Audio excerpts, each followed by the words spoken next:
নমস্কার প্রিয় দর্শক বন্ধুরা, আমি অ্যাস্ট্রোলজার মধু আর আপনারা দেখছেন আমার YouTube channel Madhu's astro info. প্রায় 1.5 বছর পর রাহু ও কেতু রাশি পরিবর্তন করতে চলেছে। রাহু আগামী 18 মাস কুম্ভ রাশিতে গোচর করবে এবং কেতু রাহুর 180 ডিগ্রি অপোজিট চলতে থাকে। সে কারণে কেতুও আগামী 18 মাস সিংহ রাশিতে গোচর করবে। রাহু আর কেতু আমাদের থট প্রসেসকে প্রভাবিত করে। সে কারণে আগামী 1.5 বছর অর্থাৎ 18 মাস মহা পরিবর্তনের সময় হতে চলেছে সমস্ত রাশির। রাহু বর্তমানে মীন রাশিতে এবং পূর্ব ভাদ্রপদ নক্ষত্রে গোচর করছে। এই নক্ষত্রটি বৃহস্পতির দ্বারা নিয়ন্ত্রিত। রাহু 18 মে 2025 তারিখে কুম্ভ রাশিতে প্রবেশ করবে এবং থাকবে একই নক্ষত্রে অর্থাৎ পূর্ব ভাদ্রপদ নক্ষত্রে। এরপর 23 নভেম্বর 2025 তারিখে রাহু শতভিষা নক্ষত্রে প্রবেশ করবে। শতভিষা নক্ষত্রটি নিয়ন্ত্রণ করে স্বয়ং রাহু। সে কারণে এই সময়কালে রাহু অত্যন্ত শক্তিশালী থাকবে। রাহু প্রায় 9 মাস শতভিষা নক্ষত্রে অবস্থান করবে। তারপর 2রা আগস্ট 2026 ধনিষ্ঠা নক্ষত্রে প্রবেশ করবে। ধনিষ্ঠা নক্ষত্রটিকে নিয়ন্ত্রণ করে মঙ্গল। রাহু এবং মঙ্গল একে অপরের শত্রু। সে কারণে এই সময়কালে রাহু প্রতিকূল ফলাফল দেবে। অন্যদিকে কেতু বর্তমানে কন্যা রাশিতে উত্তর ফাল্গুনী নক্ষত্রে গোচর করছে। কেতুও 18 মে 2025 তারিখে সিংহ রাশিতে প্রবেশ করবে এবং থাকবে একই নক্ষত্রে অর্থাৎ উত্তর ফাল্গুনী নক্ষত্রে। এরপর 20 জুলাই 2025 তারিখে কেতু পূর্ব ফাল্গুনী নক্ষত্রে প্রবেশ করবে। পূর্ব ফাল্গুনী নক্ষত্রটি শুক্র দ্বারা নিয়ন্ত্রিত। এরপর কেতু আগামী বছর 29 মার্চ 2026 তারিখে মঘা নক্ষত্রে স্থানান্তরিত হবে। মঘা নক্ষত্রটিকে নিয়ন্ত্রণ করে কেতু। সে কারণে এই সময়কালে কেতু অত্যন্ত শক্তিশালী থাকবে। রাহু ও কেতু এই দুটো গ্রহই প্রতিগামী গতিতে চলে অর্থাৎ সর্বদা পেছনের দিকে চলে এবং প্রায় 18 মাস অন্তর রাশি পরিবর্তন করে।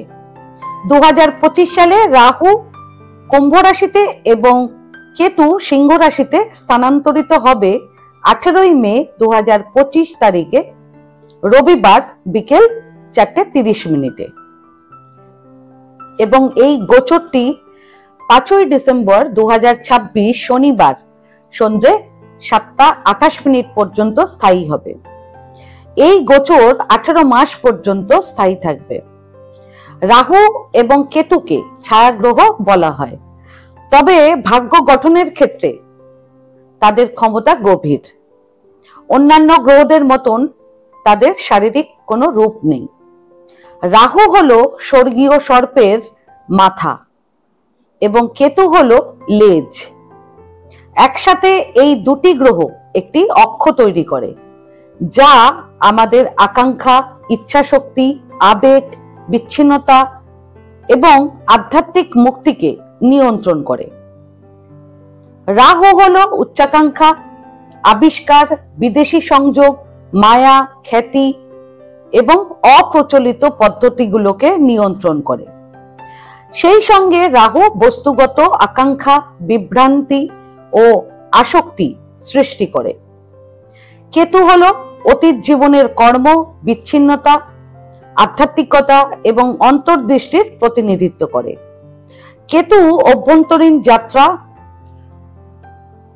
একাকিত্ব এবং আত্ম উপলব্ধিকে অর্থাৎ সেলফ রিয়েলাইজেশনকে ইন্সপায়ার করে, অনুপ্রাণিত করে।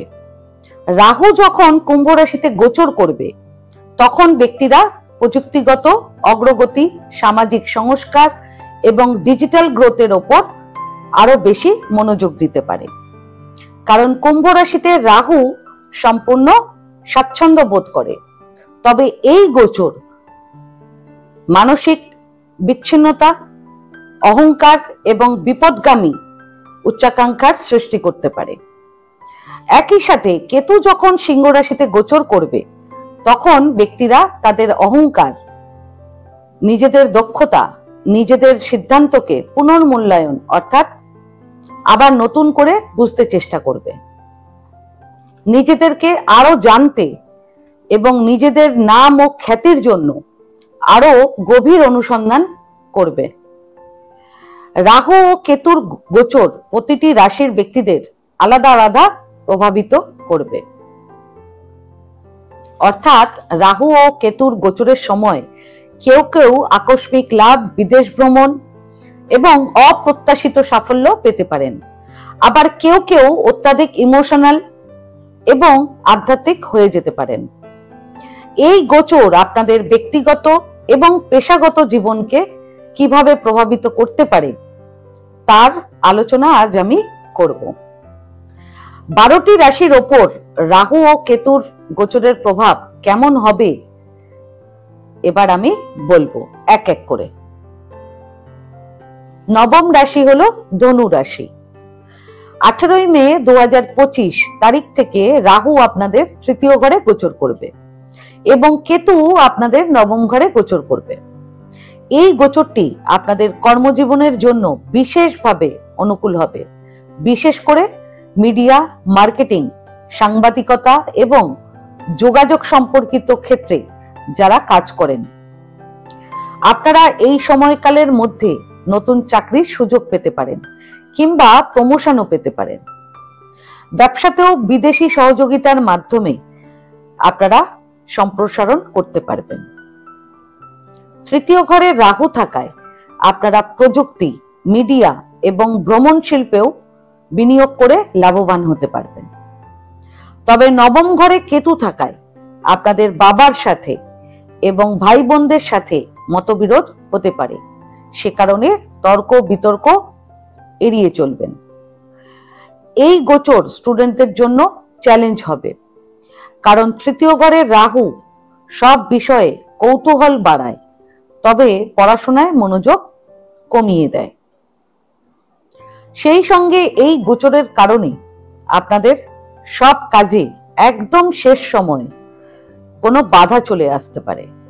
অর্থাৎ আপনাদের কাজ 99% গিয়ে থেমে যেতে পারে, আটকে যেতে পারে কোনো না কোনো বাধার জন্য। সে কারণে সতর্ক থাকবেন। কি প্রতিকার করবেন এবার জেনে নিন। প্রথম প্রতিকার, যে কোনো মঙ্গলবার দিন আপনারা অল্প লাল মলি সুতো নিয়ে আসন পেতে আপনারা হনুমানজির মন্দিরে বসবেন। তারপর 11 বার হনুমান চালিসার পাঠ করবেন। পাঠ হয়ে গেলে লাল মলি সুতোটার মধ্যে 3 বার ফু দিয়ে আপনারা তারপর নিজের ডান হাতের কবজির মধ্যে বেঁধে নেবেন। এতে আপনাদের সব কাজে বাধা সেটি দূর হয়ে যাবে।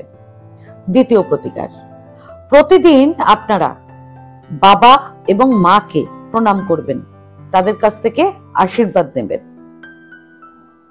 রাহু ও কেতুর গোচর আগামী 18 মাস আপনাদের রাশি অনুযায়ী কি ফল দিতে পারে তা নিয়ে আজ আমি ছোট্ট করে আলোচনা করলাম। আশা করব আপনারা এই আলোচনার থেকে লাভ নিয়ে আপনাদের আগামী জীবনকে আরো বেটার করে তুলতে পারবেন। তো বন্ধুরা, আজ এখানেই শেষ করলাম। আমার এই ভিডিওটাকে যদি ভালো লেগে থাকে তাহলে ভিডিওটাকে লাইক করবেন এবং আমার চ্যানেলটিকে সাবস্ক্রাইব করে দেবেন। আর সাবস্ক্রাইব বাটনের পাশে একটা বেল আইকনের বাটন আছে, সেটা অবশ্যই প্রেস করবেন, কারণ নিয়মিত যে ভিডিওগুলো আমি আনছি সেটা সবার আগে আপনারা জানতে পারবেন। তাছাড়া পরিবার কিংবা আত্মীয় কিংবা বন্ধু বান্ধব কারো যদি ভিডিওটার প্রয়োজন হয় তাহলে ভিডিওটাকে শেয়ার করে দেবেন। আর আপনাদের যদি কোনো প্রশ্ন কিংবা কোনো মতামত থাকে তাহলে আমার কমেন্ট বক্সে কমেন্ট করে আমাকে জানান। আমি চেষ্টা করব যত তাড়াতাড়ি সম্ভব উত্তরটি দেওয়ার। ধন্যবাদ।